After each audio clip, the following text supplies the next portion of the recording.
Welcome to Samba Samba. Enjoy the video.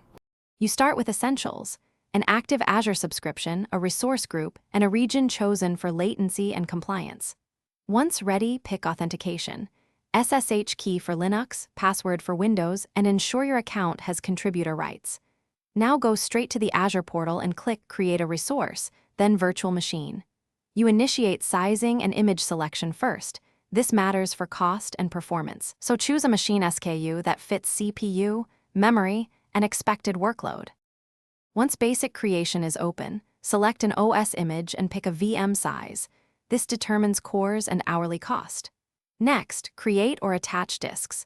Choose managed disk type, encryption options, and whether to use the temporary disk.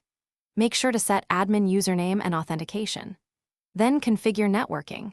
Attach to a VNet and subnet, assign a public IP if needed, and create network security group rules to open only required inbound ports. These steps define security.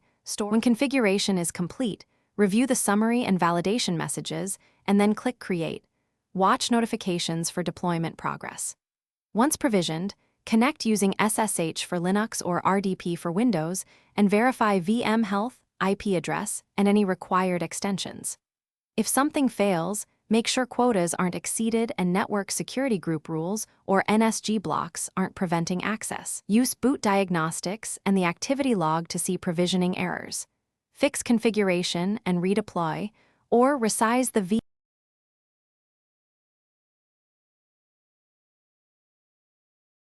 Thanks for watching. Consider subscribing if we helped you.